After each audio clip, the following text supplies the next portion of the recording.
Em Marcos 5, nós vamos ler do 1 ao 20. Enquanto vocês estão abrindo, eu vou me apresentar mais. Eu já falei, eu sou dessa igreja e agora eu estou há 28 anos servindo ao Senhor através da missão Jocum, ali em Recife, eu e o meu esposo Daniel. E para nós tem sido uma honra o desafio que Deus nos deu no início e dizer sim, Senhor, eu vou. E nos mantermos dizendo sim, Senhor, eu ficarei, eu irei, eu estarei, não é? Mas é tão recompensador obedecer ao Senhor, é tão bom que eu não quero estar em outro lugar, senão no centro da vontade do Senhor. Se Ele disser vai para lá, eu quero ir. Vai para outro lugar, eu quero ir, desde que eu esteja fazendo a vontade do meu Mestre. Amém? Então, eu peço aos irmãos para ficarem de pé, para ler, né? Tanto tempo que estão sentados, então vamos ficar um pouquinho em pé. Entrementes chegaram à outra margem do mar, a terra dos Gerazenos. Ao desembarcar, logo veio dos sepulcros ao seu encontro um homem possesso de espírito imundo, o qual vivia nos sepulcros, e nem mesmo com cadeias alguém podia prendê-lo. Porque, tendo sido muitas vezes preso com grilhões e cadeias, as cadeias foram quebradas por ele, e os grilhões despedaçados, e ninguém podia subjugá-lo. Andava sempre de dia e de noite, clamando por entre os sepulcros e pelos montes, ferindo-se com pedras. Quando de longe viu Jesus, correu e o adorou, exclamando com alta voz: que tenho eu contigo, Jesus, Filho do Deus Altíssimo? Conjuro-te por Deus que não me atormentes. Porque Jesus lhe dissera: espírito imundo, sai desse homem. E perguntou-lhe: qual é o teu nome? Respondeu ele: Legião é o meu nome, porque somos muitos. E rogou-lhe encarecidamente que os não mandasse para fora do país. Ora, pastava ali pelo monte uma grande manada de porcos, e os espíritos imundos rogaram a Jesus, dizendo: manda-nos para os porcos, para que entremos neles. Jesus o permitiu. Então, saindo, os espíritos imundos entraram nos porcos, e a manada, que era cerca de 2.000, precipitou-se despenhadeiro abaixo, para dentro do mar, onde se afogaram. Os porqueiros fugiram e o anunciaram na cidade e pelos campos. Então saiu o povo para ver o que sucedera. Indo ter com Jesus, viram o endemoniado, o que tivera a legião, assentado, vestido em perfeito juízo, e temeram. Os que haviam presenciado os fatos contaram-lhes o que acontecera ao endemoniado e acerca dos porcos, e entraram a rogar-lhe, versículo 17, que se retirasse da terra deles. Ao entrar Jesus no barco, suplicava-lhe o que fora endemoniado que o deixasse estar com ele. Jesus, porém, não lhe permitiu, mas ordenou-lhe: vai para a tua casa, para os teus, anuncia-lhes tudo o que o Senhor te fez e como teve compaixão de ti. Então, ele foi e começou a proclamar em Decápolis tudo o que Jesus lhe fizera, e todos se admiravam. Amém. Bendita seja a palavra do Senhor. Podem assentar-se, meus irmãos. Então, aquele homem estava preso, preso por uma legião de demônios. E ele estava ali habitando em sepulcros. E sepulcros ali tem-se como um cemitério cheio de cavernas, onde as pessoas que eram loucas naquela época se escondiam. Então ele vivia ali, escondido, longe da sociedade, não é? E a província dos Gadarenos, ela estava localizada ao sudeste do Mar da Galileia. Era um território de gentios, porque os judeus não criavam porcos, né? Então, naquele lugar habitavam poucos judeus. Quem é que criavam porcos? Os gentios. Porque na lei judaica se diz que a carne de porco ela não é abençoada, né? Não é uma carne pura, ela é inadequada para a alimentação. Então, aquele homem possuído de demônios, ele certamente também era um gentio, pois ele habitava naquele lugar. Mas Jesus é tão lindo, minha gente, como Jesus é lindo, como ele tem planos estratégicos, e ele nos usa, e ele quer nos usar, que a gente faça parte dos projetos dele. Ele precisa? Não, mas ele quer, ele tem desejo de fazer com que eu, imperfeita, do que você, imperfeito, de que nós possamos participar dos projetos que ele faz, né? Para o alcance de vidas. Ninguém mais queria saber daquele homem, ninguém mais, mas Jesus vai lá, e quando você lê aqui, antes do capítulo 5 de Marcos, o evangelho de Jesus relatado por Marcos conta a tempestade, sobre a tempestade ali, né? Jesus acalmou a tempestade, mostrou para aquele homem, para aqueles discípulos, que ele estava junto na tempestade. Nem sempre quando a gente vai para pregar o evangelho, para fazer aquilo que o Senhor quer que a gente faça, nem sempre vai ser fácil, né? Vão ter algumas tempestades, mas veja que vitória tão grande naquele lugar, veja que vitória tão grande, né?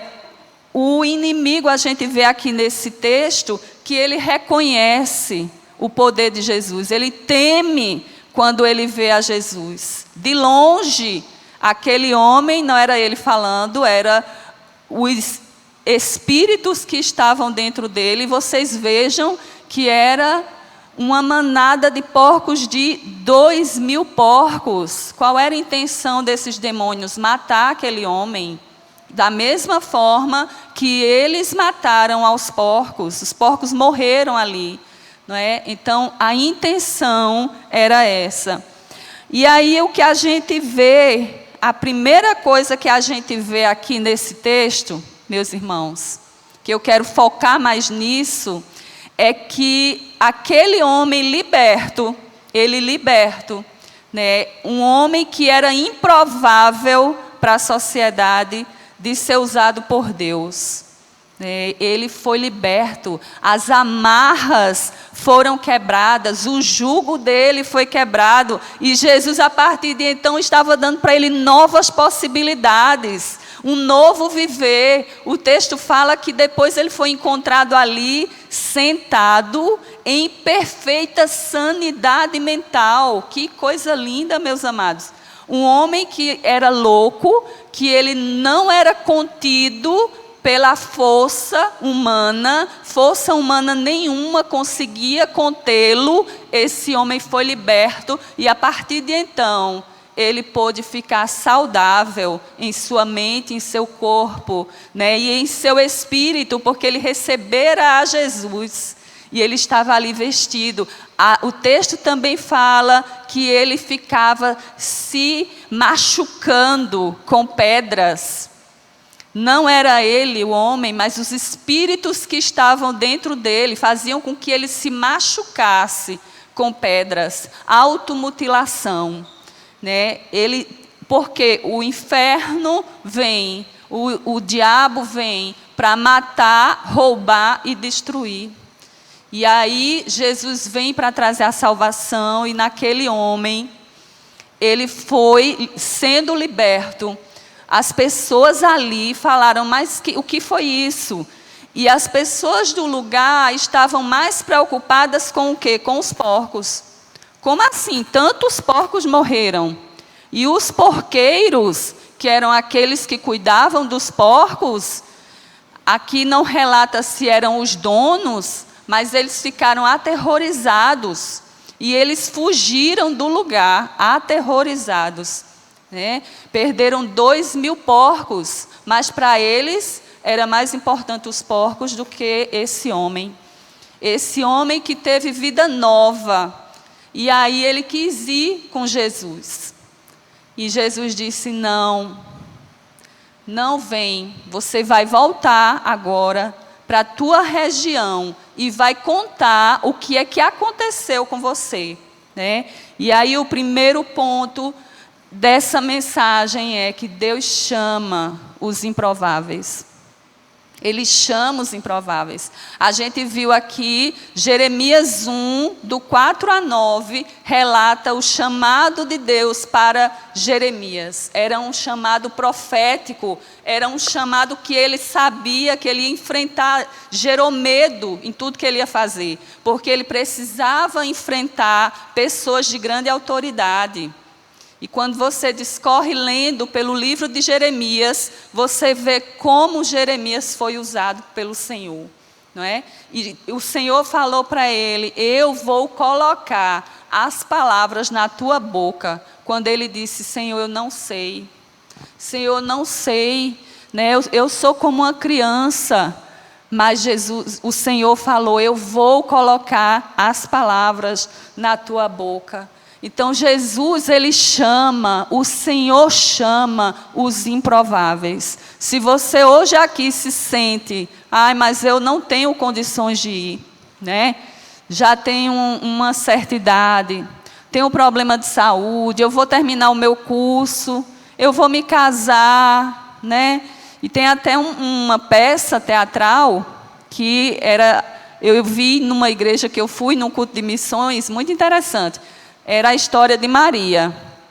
Maria, desde jovem, queria muito ir para missões.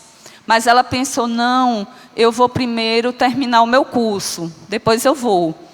Aí Maria casou. Aí ela disse: mas agora eu vou primeiro estruturar minha família. Aí ela teve filho, teve uma filha, teve outro filho.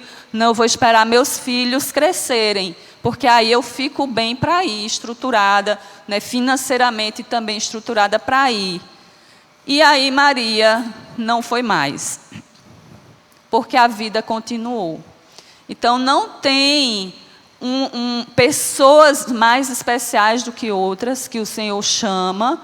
Não tem o tempo que seja traçado por você, tem o tempo da obediência.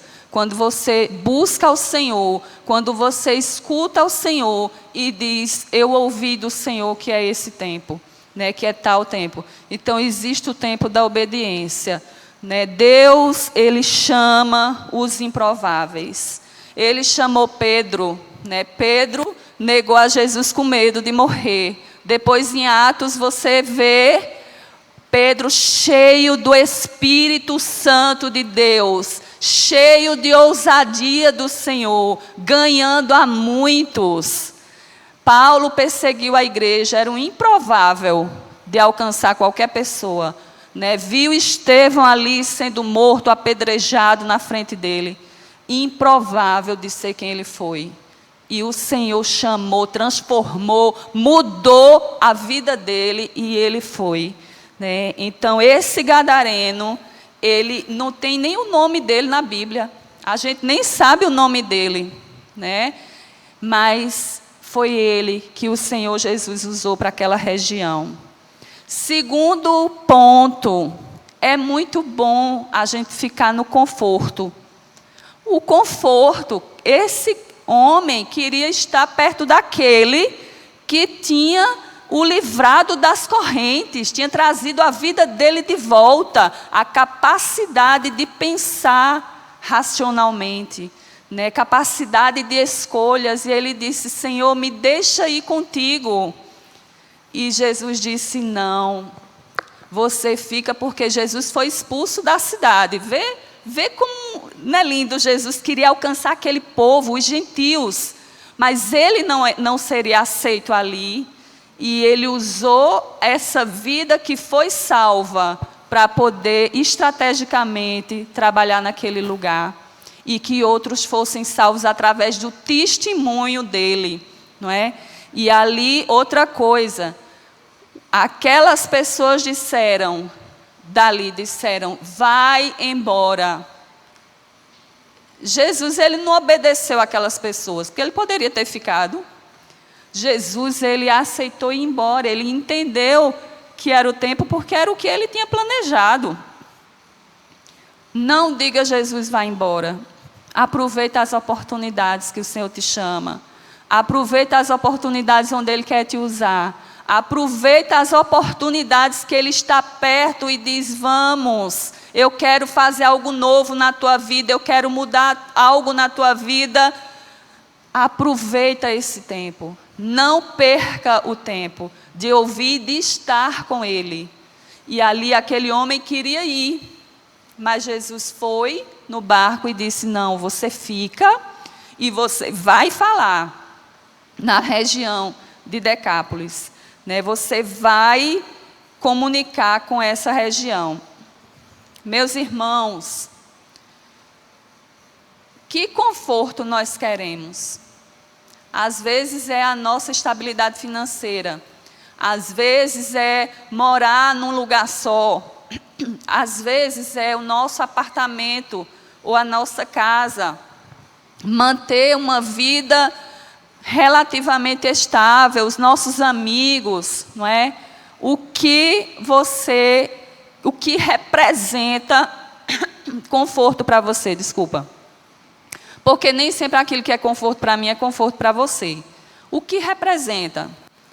É não vir para a vigília, ficar em casa, né, orando de casa. O que é conforto? Não é? Mas Jesus disse, vai. Aqui não é o lugar para você ficar. E Decápolis era uma cidade, um lugar, aliás, uma região feita por 10 lugares diferentes, com o seu próprio governo. Só que eles fizeram um acordo entre eles, todos de gentios, poucos judeus moravam lá, e eles fizeram um acordo financeiro, assim, para fazer as suas negociações comerciais, para facilitar as negociações comerciais.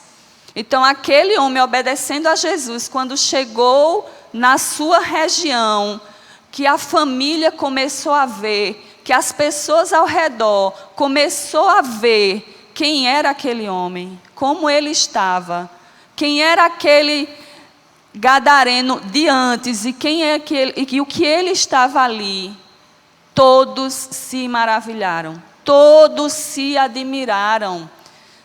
Gente, é tão tremendo. A pessoa que tem a Jesus, ela muda as atitudes, ela muda o comportamento, ela muda a fala, ela muda a visão.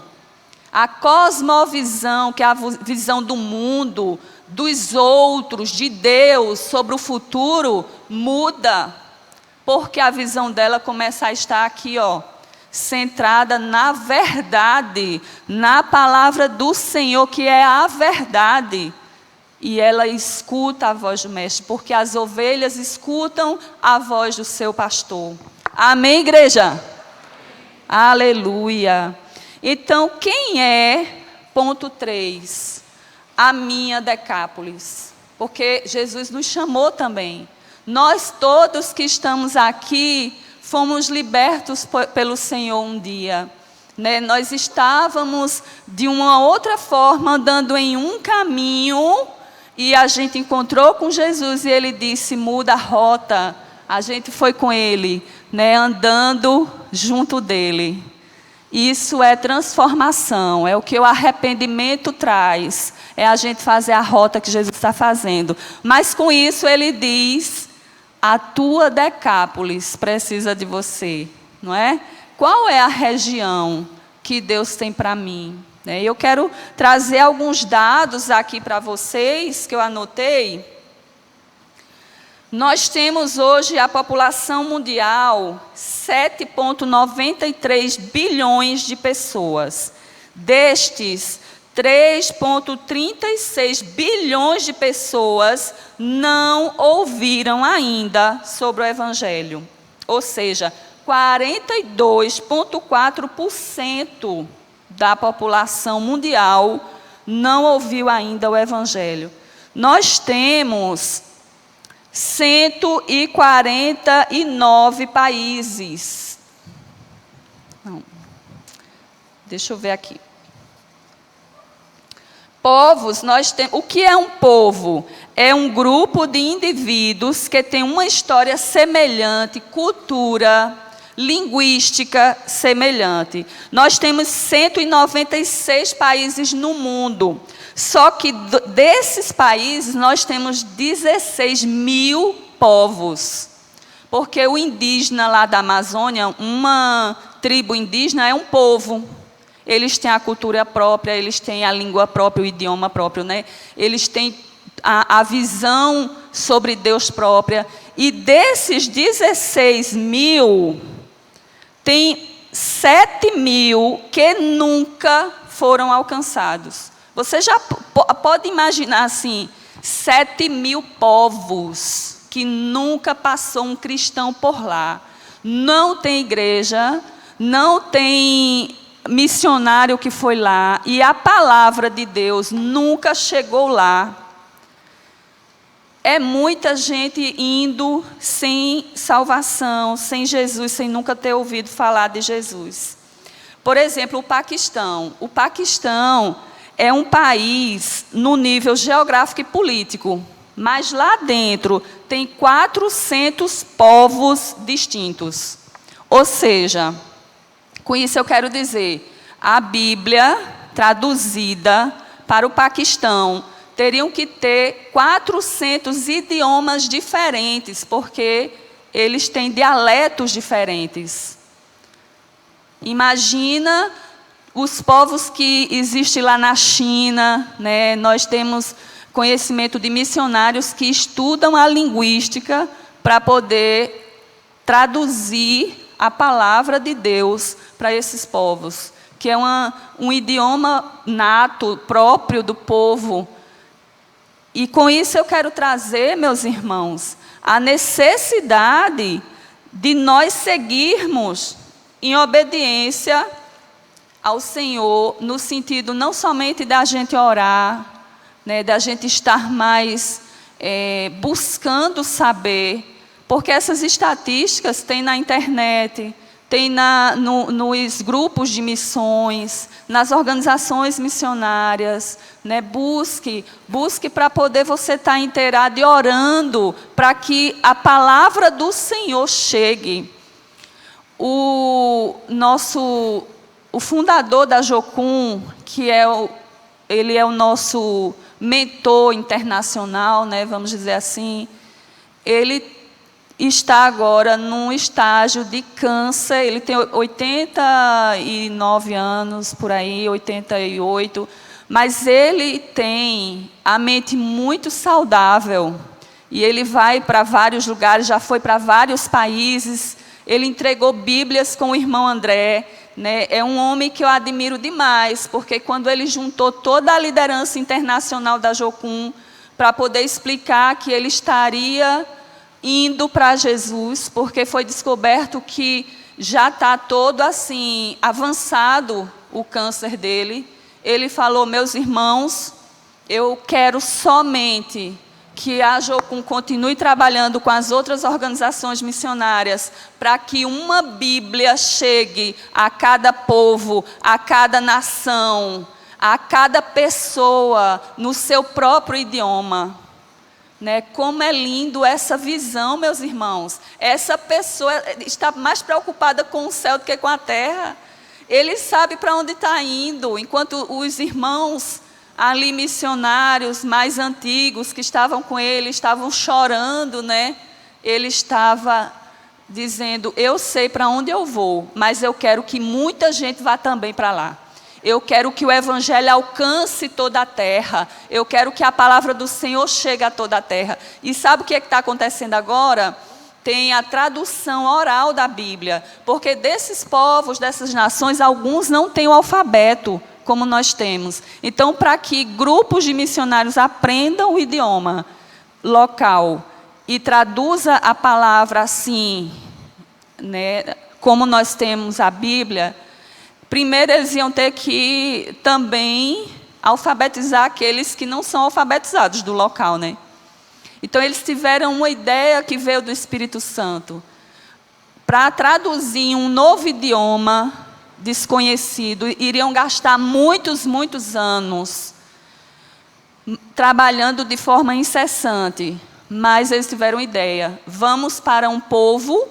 O grupo fica morando lá, entende a cultura daquele povo, entende o idioma do povo, entende como eles se movimentam, e eles, depois de 4, 5 anos fazendo a mesma coisa, eles vão ter a palavra, eles vão começar a traduzir a palavra de forma oral e gravada para eles. E assim eles começam a entender. Mas nesse período também eles vão demonstrar o amor de Deus, né? Para que eles sejam alcançados. O Senhor é bom. O Senhor é bom. O ponto 4, aquele que envia cuida, né? Jesus, ele nos envia, ele nos chama e ele cuida de nós. Eu posso dizer a vocês que o Senhor tem cuidado de mim de uma forma tão surpreendente, meus irmãos. Isso não quer dizer que não tenha dias de lágrimas, né? Não quer dizer que não tenha dias de falta, não tenha dias de saudades, não quer dizer. Porque enquanto nós estivermos nesse plano terrestre, a gente vai ter também aflições. Mas o Senhor, ele cuida de nós. Não tenha medo de obedecer. Né? Se alguém estiver em casa agora ouvindo isso, não tenha medo do que Deus está falando com você. Obedeça e você vai ter vitórias. Amém? Em Mateus 28, 19 e 20, Jesus promete que estaria conosco todos os dias até a consumação dos séculos. Então, por que a gente vai ter medo? Não é? A gente precisa obedecer. Nós conhecemos a história agora, há pouco, de um homem que morreu, um missionário, morreu, ele foi sequestrado, e ele morreu há pouco tempo, ficando a esposa e os filhos. E ele já havia sido sequestrado em outro momento. É um país perseguido, e já tinha acontecido isso em outro momento. E agora ele morreu. Eu pensei, eu vou ver, eu acho que essa missionária nem vai conseguir falar. No depoimento que ela deu, junto com o líder da missão, que ela faz parte da organização missionária, ela falou, ele sabia para onde ia. E ele sabia dos riscos que corria, mas aquele pastor, ele se submeteu e submeteu a sua família em obediência ao Senhor. Né? E com isso eu creio que com essa morte, muita gente vai ser salva. Por conta do testemunho, muita gente vai para missões, por conta do testemunho dele. Porque a gente não deve temer, se a gente sabe para onde vai. A gente não precisa ter medo, não é? Por último, o ponto 5 diz aqui, como você vai reagir, né? Qual é a sua responsabilidade missional? O que Deus tem falado com você? Qual é a tua responsabilidade? Qual é a tua decápolis? É o teu trabalho? Porque é difícil também testemunhar no trabalho, é ou não é? É difícil testemunhar na universidade. É difícil testemunhar na escola, não é?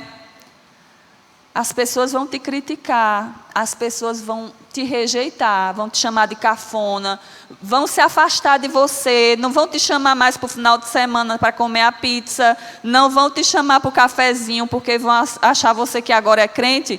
está muito assim para trás. Você não está na era agora, né? Atual. E não é isso. O seu testemunho vai falar mais alto do que você. A sua vida vai falar mais alto do que você. E daqui a pouco as pessoas estão te pedindo oração no teu ambiente de trabalho.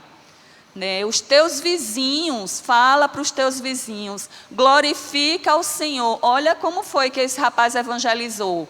Através do testemunho, Jesus disse, vai e testemunha. Foi através do testemunho que ele alcançou as vidas. Essa noite, né, eu quero que você pense, que você reflita junto comigo, onde você pode cumprir a sua responsabilidade missional.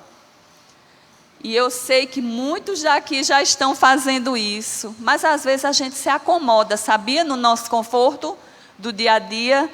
Já falei para aquela vizinha, se ela quiser bem, se não quiser, eu não vou ficar falando porque eu vou ser até chata, não é? Não, a gente se aproxima fazendo amizade.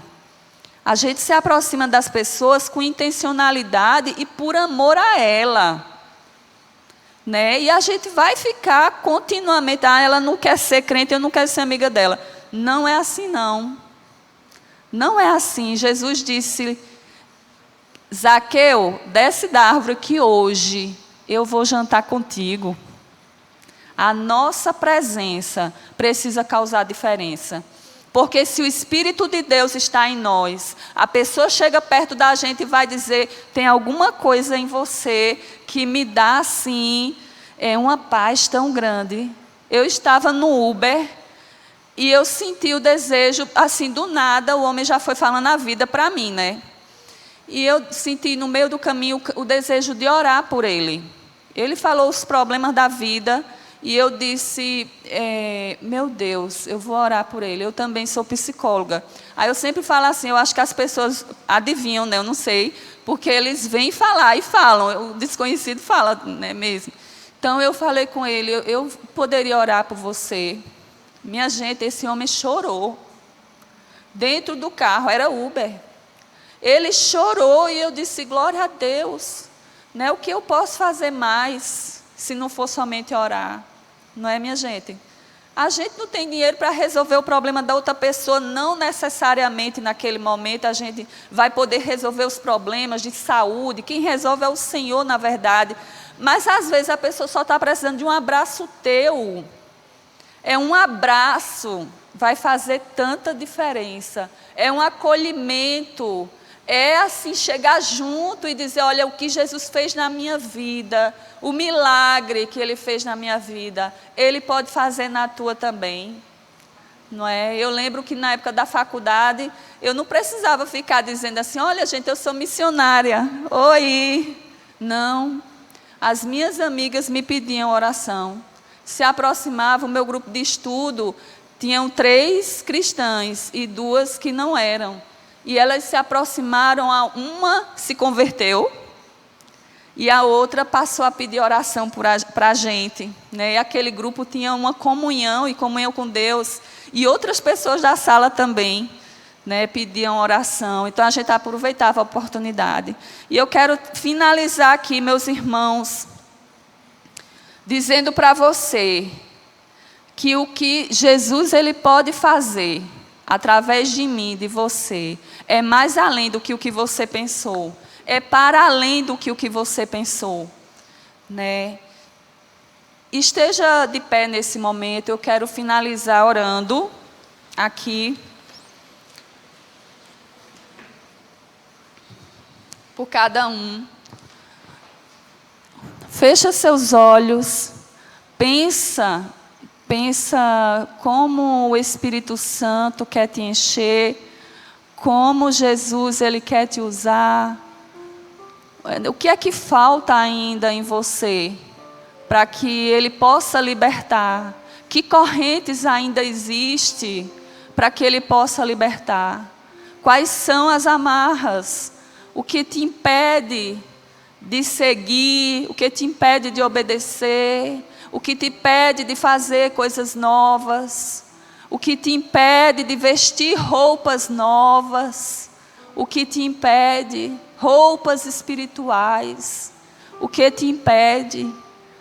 E eu quero também pedir que você reflita sobre qual é a tua responsabilidade missional. Será que é interceder mais para que a palavra chegue a todos os povos, tribos e nações? Será que é enviar alguém? Será que é ir para algum lugar nas suas férias? Será que é fazer alguns desafios junto com o Senhor? Será que é aceitar aquilo que Ele está te falando, que você reluta, que você tem medo, que você diz, não, Senhor, eu sou só como uma criança, eu não sei falar. Nessa noite o Senhor diz, eu coloco as palavras na tua boca, eu coloco as palavras na tua boca, eu estou contigo, eu te abraço, sou eu que te levo, sou eu que te dou ousadia. Sou eu contigo, sou eu contigo. Oh Jesus, oh Jesus. É tão triste, Jesus. A gente vê tantas pessoas que não conhecem o teu nome. Oh Jesus, pessoas que morrem na ignorância. Pessoas que agora mesmo estão sacrificando crianças, porque acreditam de uma outra forma. Pessoas que não têm a revelação do Teu Espírito Santo, elas não sabem que tem um caminho de vida eterna, porque o Senhor é o único caminho, a única verdade, a vida, e ninguém vai ao Senhor a não ser por Ti. Oh Paizinho, vem Jesus, nós precisamos tanto de Ti, nós precisamos tanto de Ti, Senhor. Oh Senhor, nos mova em arrependimento. Aqueles que estão, Senhor, afastados dos Teus caminhos. Aqueles que estão longe, Senhor, das Tuas veredas. Aqueles que já não estão escutando mais com sensibilidade a Tua voz. Nessa noite, Senhor, o Senhor alcance aquele que acha que é improvável de ser usado pelo Senhor. Que o Senhor mova, Espírito Santo de Deus, move os corações, nós pedimos que o Senhor se achegue a nós, porque nós nos achegamos a Ti nessa noite, Pai. Oh Paizinho, e é o Teu desejo nos abraçar, nos encontrar, é o Teu desejo, Senhor, que as nações conheçam o Teu nome. Então nessa noite, nós dizemos, eis-nos aqui, Senhor. Eis-nos aqui, Senhor, nós somos tão imperfeitos. Sim, Senhor, todos nós somos improváveis, mas o Senhor escolheu nos usar. Assim como o Senhor escolheu os discípulos, que eram pescadores, muitos deles, Senhor. Mas o Senhor os escolheu. Obrigada, Senhor, nós Te louvamos e Te adoramos nessa noite, porque também o Senhor nos escolheu. Ah, Jesus, nos dá discernimento espiritual, para que nós possamos rejeitar toda obra do maligno, rejeitar da nossa vida, tudo que nos impede de obedecer ao Senhor. Nessa noite eu oro pelas crianças que apresentaram aqui, pelas meninas do Quírios, pelos pais dessas meninas, as meninas do Semearte, pela família dessas meninas. Oh Senhor, são essas meninas, é essa geração que o Senhor também quer usar. É a geração que o Senhor também quer desafiar. Aleluia. E nós Te agradecemos porque elas estão crescendo nos Teus caminhos. E mais tarde elas não se desviarão deles. Em nome de Jesus. Muito obrigada. Nós Te louvamos nessa noite pela Tua bênção, Pai. No nome de Jesus. Amém. Muito obrigada, igreja. Podem sentar. Muito obrigada. Aleluia.